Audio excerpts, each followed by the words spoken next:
Guys, what's up? So, I got my further review of the Nemesis 2 goalie head, which I am very excited about.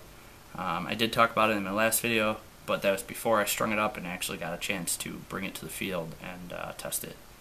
You know, basically one-on-one with a friend of mine shooting and me playing human target. And basically, it's all strung up now. Put it on my Crypto Pro shaft, which is a very nice, very light shaft. But in the wet, kind of gets a little slippery. So if you do end up getting something like this, get the diamond. Just thought it's kind of like the same blast version of the same shaft. Just a little side thought. Anyway, back to the head. It's very nice. SimRail 2 technology creates a very stiff head, and also cuts down on the weight of the old head, because I know a lot of goalies, one of the common complaints that they had of it was that the old Nemesis was kind of a bulky, heavy head, which, yeah, the bulk added to the durability and lifespan of the head, but as far as somebody being in a position that needed quick movements and quick reaction speeds and everything like that, you need a lighter head. But I think they accomplished it with this. And some of these ball marks, or war wounds as some people call them, it's because I wanted to test how nicely the SimRail technology stiffens the head. So by catching them up here, right on the shooters, it simulates, you know, those times when you have that warm day, you know, you have a rocket of a shot coming high, you save it off of here, your head flexes back, in the goal the ball goes. So we tried to simulate that to see if this is stiffer and would maybe prevent that.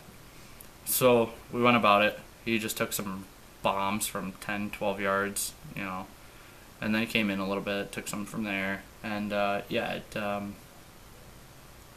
definitely held up.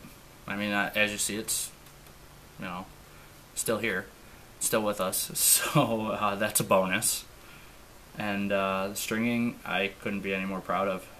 First time, obviously, because it's a brand new head, first time obviously stringing this. So what I did is, to try and get a proper transfer of a pocket into this head, I put it on the shaft, held my Nemesis light up like side by side with it, and then I kind of mapped out the holes I wanted to use by covering the holes I didn't want to use with just a little bit of tape. And then that way I had it almost exactly matched up with the old head, and then all I had to do is string it, and, you know, different knots, singles, doubles, whatever, to match it properly to the exact same pocket. So then now, since I don't have two Nemesis 2s yet, I can pick up either stick. Say this one, God forbid, breaks, or whatever religion you tend to follow, it's your choice, purely. But if it breaks, I have another head that I can pick up and it'll perform exactly the same. So for you stringers, I will show you a quick overview of the pocket. I'm not going to do the pattern, just because eventually I plan on doing a tutorial on what I did. So I might do it in the version of a new stringer, kind of going down, looking at the head, and maybe not necessarily having a pattern, just show them kind of how to map the pocket themselves. Like, you know, string a little bit, push the mesh out. String a little bit more, push the mesh out. See what your combinations have done to manipulate the mesh. And then go back. If it's not quite what you thought it was going to do, go back and revise it. You know, it's not like once you string it once, it's permanent. You know, it's a knot, it's a string. You know, try again. So that's why I don't give patterns, because I believe that the only way you truly learn is trial and error. I mean, I can give you the basics on how to get started, which is what I'll probably end up doing. A little bit of that, maybe show you a quick overview of how to do the shooters this way, and stuff like that. But there's the channel, stuff you're pretty much used to from me. Slightly more relaxed, not super tight, because as you know, tight channels create a ton of whip.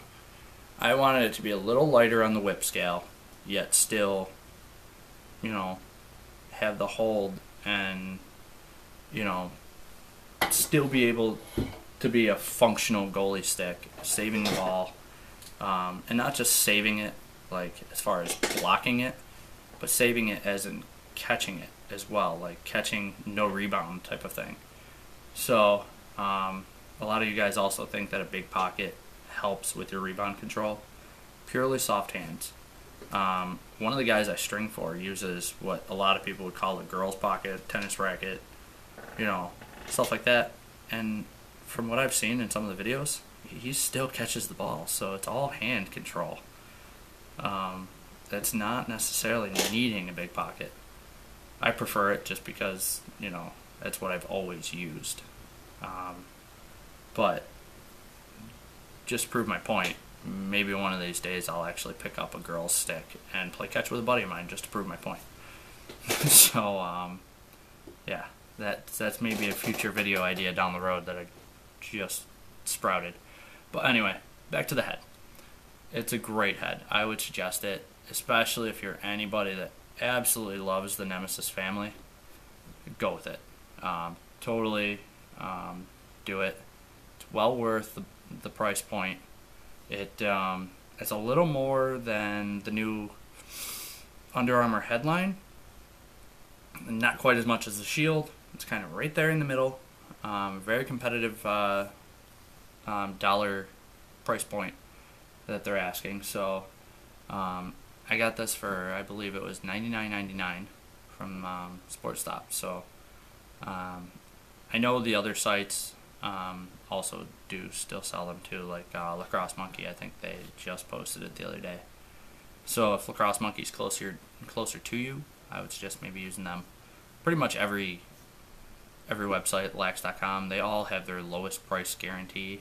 So if you find it lower anywhere, then yeah. But I just chose SportStop because they're pretty much the closest one to where I live. So shipping tends to be very quick turnaround. You know, you could still pick the 7 to 10 day ground, and it still comes within like 2 to 3 days. So it worked for me. So that's why I went with them.